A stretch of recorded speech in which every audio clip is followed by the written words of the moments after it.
You know why I'm never gonna eat meat? Because it's murder. It's cold-blooded murder. Okay.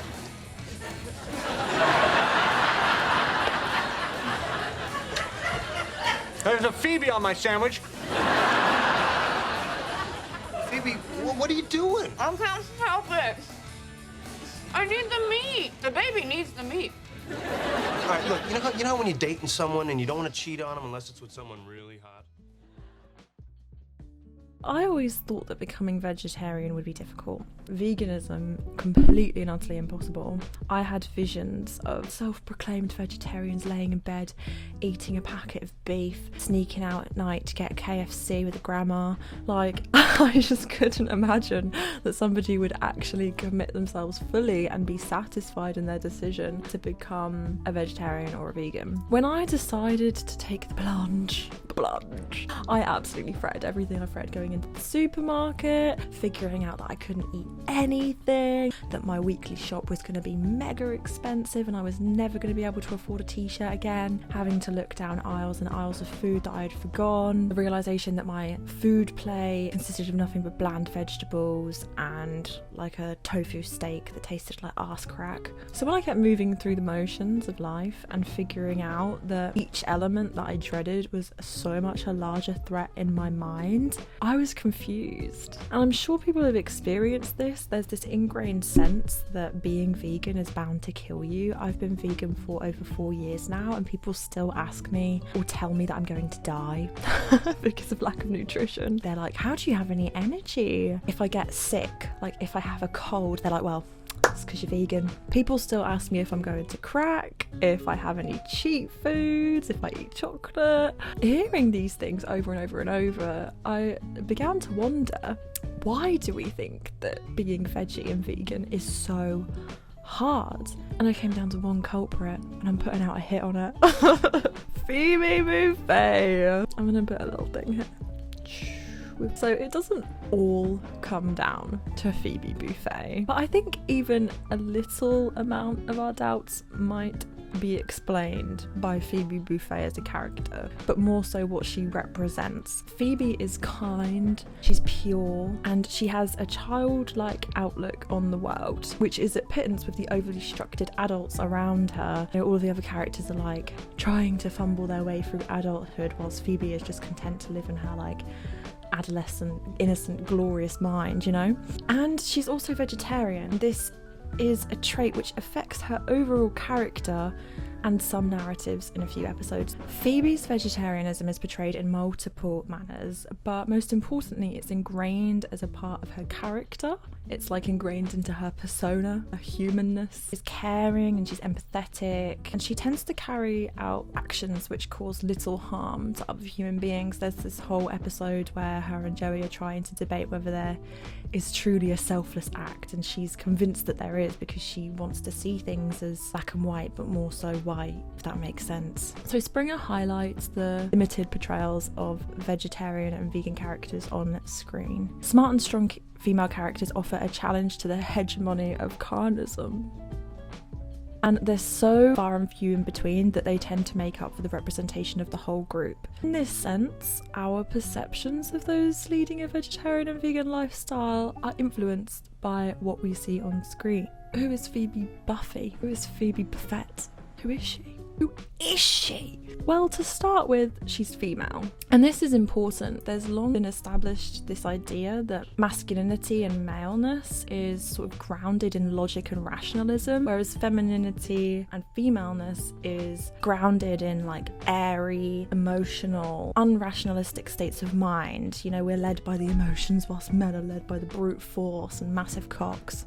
These things are so widely distinguished in media. You've probably heard of these tropes before, seen these tropes in action, and you've probably seen them dismantled and disrupted in some way. But they run even deeper than that. It's like this idea between good and evil, and a lot of the times you'll find that characters will be lacking in one of these two things. A man might need to get more in touch with his feminine traits, or the female might need to get more in touch with masculine. And when I say female and masculine, I'm not coding these things myself, but just rather using the codes that have been established onto them. So they actually have ingrained conditions of good and bad, especially in the media. Note how a large amount of the fight back against veganism is based off of caveman masculinity. Man needs meat to survive. Man must provide for woman.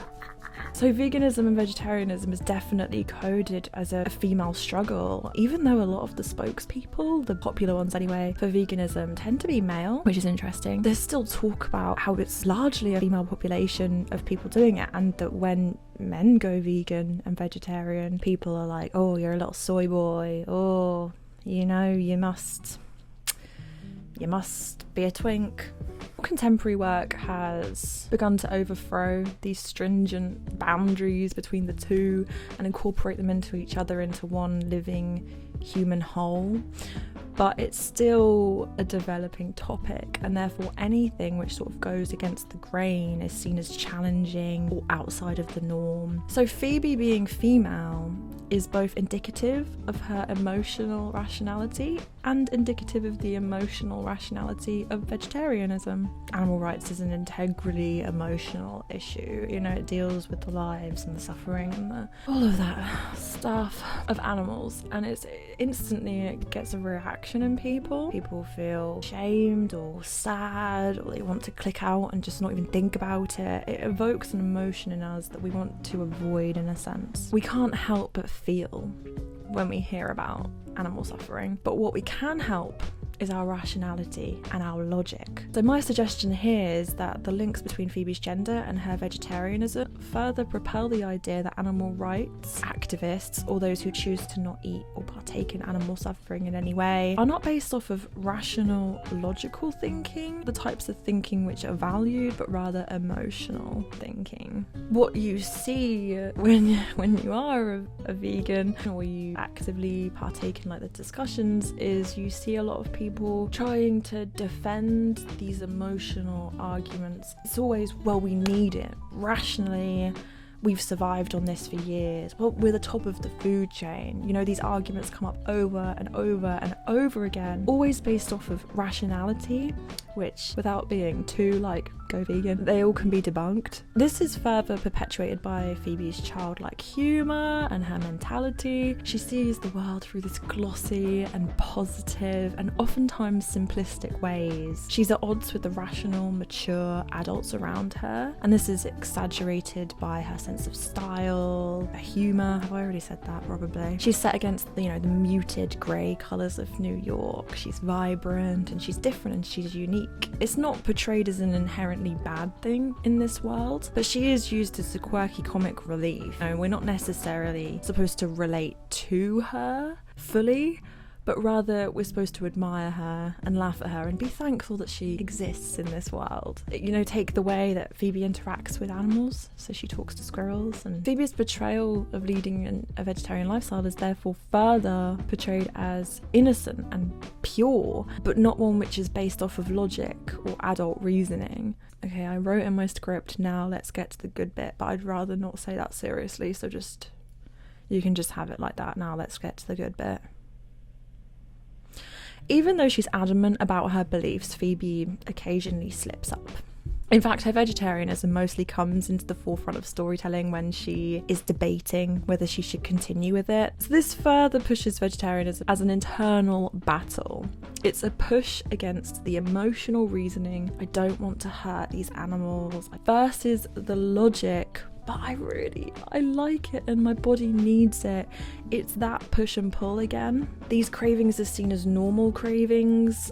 I'm not here to say that they're not normal cravings. Normal is such a stupid word anyway. It's definitely seen as like, well, these are her natural, instinctual cravings versus her emotional logic pitted against each other. Cravings so strong that even someone so dedicated, like Phoebe Buffay, her whole persona is about unconditional love and kindness. Even someone like that can crack and break and experience these cravings. Phoebe gets a coat that's made of real animal fur, and at first she denies wearing it until she sees herself in it. Her convictions are so weak, and even though she always does bounce back from her falls, the fact that she falls is integral to her character and the world around her. She is fighting what we can consider a good fight, but it's a fight nonetheless. Phoebe gives in to these cravings too. She eats a meat lasagna in one episode, and when she's pregnant there's the whole storyline about her needing meat. I can't help it.